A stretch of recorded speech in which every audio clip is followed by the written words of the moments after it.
2A family, what's good with you? As always, anything I say in this episode, prior episodes, and future episodes is just my personal opinion. You shouldn't take it as fact. You shouldn't take it as law. Always do your own homework and come up with your own conclusions. Right about now, fam, I'm going to ask you to stop. Wait. Hit the like button. That's it. Fam, tap it. Tap it. What? All right. If you are new to the channel, I'm going to ask you to go ahead and hit the subscribe button. I think you are going to enjoy the content. If not, you can always unsubscribe later. And if you are an existing subscriber, fam, I appreciate you more than you know. And thank you for coming back. Okay, fam.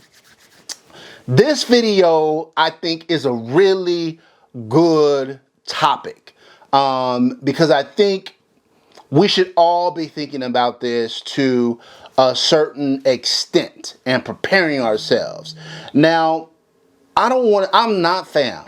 Y'all know me, fam. I'm not some conspiracy theorist. I'm not a zombie apocalypse guy, you know, or any of that stuff. I think most of us will probably live and die without having any tragedy on a huge scale directly impact us in a meaningful way. That said, fam, I was thinking about it. And let's say you are, I don't know, in your 70s, right? Which means you were born, in the 50s, 60s, somewhere in there, right? In your lifetime, you would have seen the unrest that occurred as a result of the civil rights movements in the 60s. You would have seen, the civil unrest that occurred after the Rodney King beating. You saw the rise of the crack epidemic in this country. You saw the rise of gangs in this country. You saw Hurricane Katrina and many others. You saw the civil unrest after the George Floyd murder. You saw the rise of a global pandemic. And most recently, you're seeing what's going on in Ukraine. So if you're 70-something, you're like, damn. Damn, I've had to endure some things. I've had to go through some things. So the question is, are you prepared? How well prepared are you? Now, I'm not one of these people. This episode is strictly on firearms preparedness, but I think there are probably things as important, if not more important, than just your firearm preparedness. And so we're going to cover those things later. But I think the question is, if you're in a situation where you are without power for an extended period of time, you are without access to food and gasoline for an extended period of time, you are without the assistance of the police and fire department and things like that for an extended period of time, and you are left on your own to survive and to protect you and your family, how prepared are you to do that? So I'm going to cover non-firearms things in another video. We're talking about alternative power sources, talking about alternative food sources and things like that. We'll definitely get into that. That's something that I do want to focus in on in 2022. But I thought I'd start with the guns, right? And so some of you guys may only have one gun, and that's fine. One gun is better than no gun. But if you are thinking, I think, if you're prepping, if you're a prepper, if you're prepping for kind of a worst case scenario, I think you'd want a build out, a firearms build out of kind of essential pieces. Now, I have a pretty extensive gun collection, but a significant amount of my guns are for fun. they are for collection purposes. They're for plinking at the range or whatever the case may be. I have a small fundamental group of firearms that really I call are my kind of personal defense loadout. Okay, so I'm going to talk to you guys about that today. If stuff hits the fan, what are the weapons that I'm putting to the side and saying these are going to be my go-tos?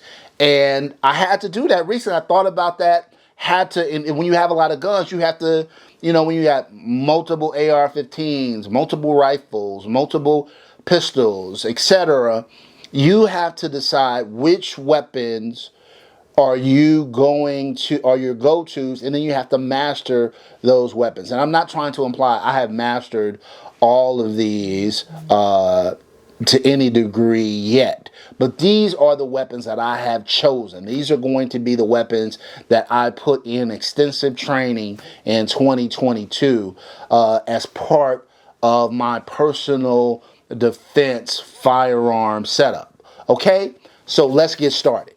Okay, the first one up is going to be my everyday carry firearm. You need to go out. You don't want to strap a AR-15 on your back.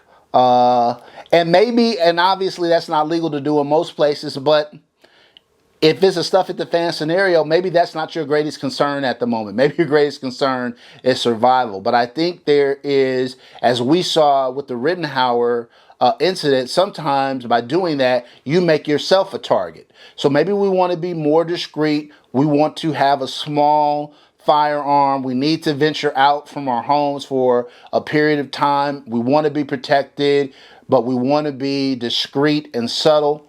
My everyday carry is going to be that P365 XL. It's a great shooting gun. It's very compact. I've got the weapons light on it, a red dot on it. I still got sights on it. It has good capacity.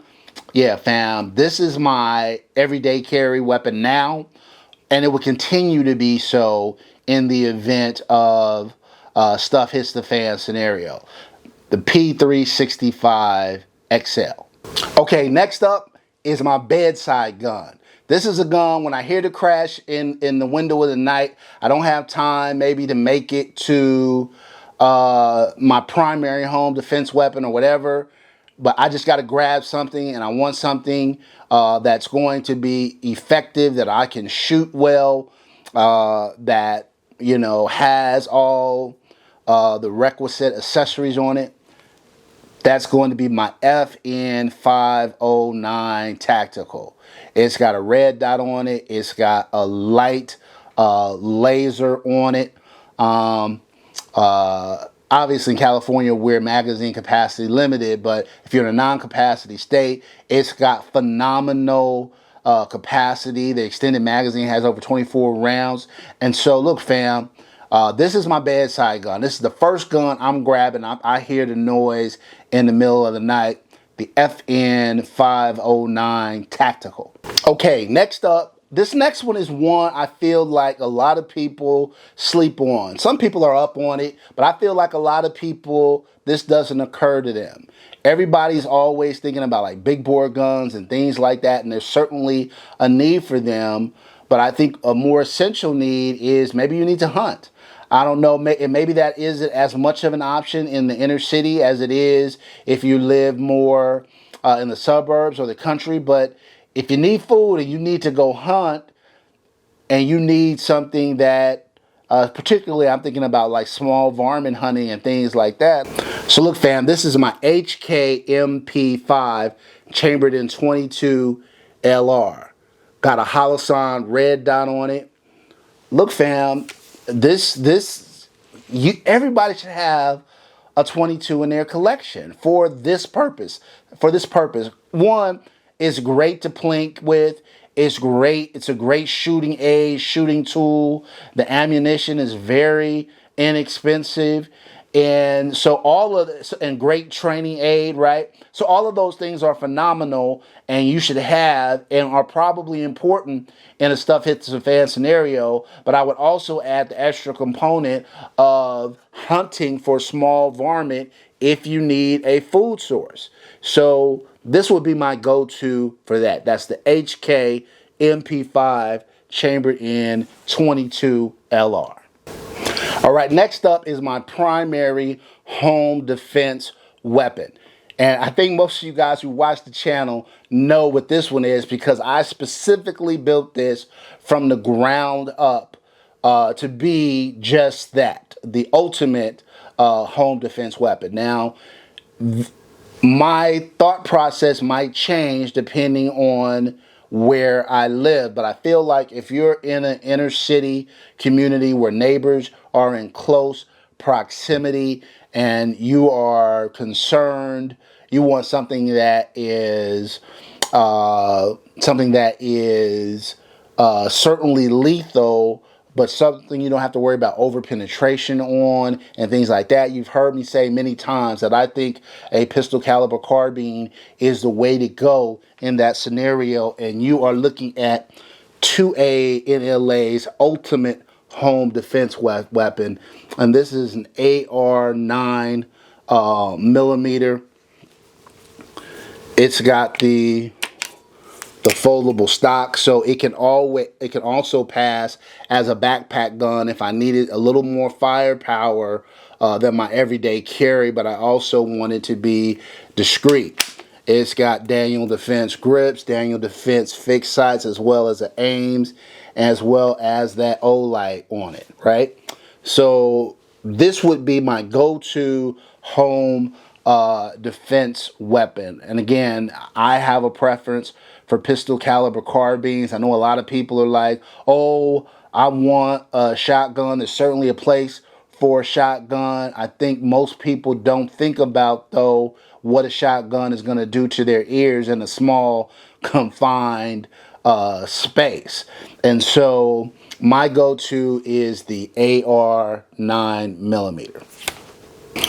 Okay, fam, so next up is kind of the worst case scenario. So far, we've been talking more about just kind of self-defense, right? But if you're in a position where you do have to fight, if you're in a Ukrainian type situation, and ends up being more than just protecting yourself, if you're in a situation where you do have to battle, then I think you need a great battle rifle, all-purpose battle rifle, and you need a great battle pistol. And I couldn't think of better choices for that than my Daniel Defense DD M4 M4A1 AR-15 with a couple mags on it. We got the EOTech sight and magnifier, that cloud defense light on the front, fam. This is a rifle recently acquired. As you guys know, I had other AR-15s prior to acquiring this one, but this is going to be my training rifle, my battle rifle. This is what I'm going to be putting a ton of rounds through to make sure I am highly effective and highly efficient with it. And so if you're going to have your battle rifle, you also need that sidearm, right? And for me, I could have had like a 2-for-1 and made the FN 509 my tactical sidearm as well, but I opted for another FN, and that is the FNX chambered in 45 ACP. Again, Holosun red dot on it, suppressor high sights, and Streamlight weapons light. Yeah, fam, between these two, you know, look, the gun, it's the man, not the tool. But if you gotta have the right tools, these are two tools that I think will get the job done. Okay, so next up is, we only got a couple more categories left. I think there is a use, and there are scenarios when a tactical shotgun makes sense. And so I would definitely have a shotgun in my firearm stuff hit the fan loadout. And I had a few different options to choose from. You guys know what I think about the IWI TS12. I think it's an amazing shotgun, particularly given the capacity it has and the compact size of it. And I've also got that DB12, right? But the one I chose from my collection to be my go-to tactical shotgun is this Benelli M4. One of the most battle-tested shotguns of all time. Also widely considered one of the best shotguns ever made. Right? And so this will be my go-to. If there was a scenario where I felt like I really needed a tactical shotgun or a shotgun and a stuff hit the fan scenario, this would be the one that I would roll with, the Benelli M4. Last but certainly not least, there may be a time where you need to reach out for some distance shots. Maybe a little more distance than the average AR-15 is going to allow you to shoot. In those instances, best you have a kind of heavy hitting distance rifle, either chambered in something like 6.5 Creedmoor or 308. And when those situations arrive, I'm calling on my SCAR 17S with the Magpul bipod, the mod light on it, Trijicon ACOG. Okay, so again, if you need to hit a target that's some distance away, and that capability is necessary, look, this would be the one that I would go to.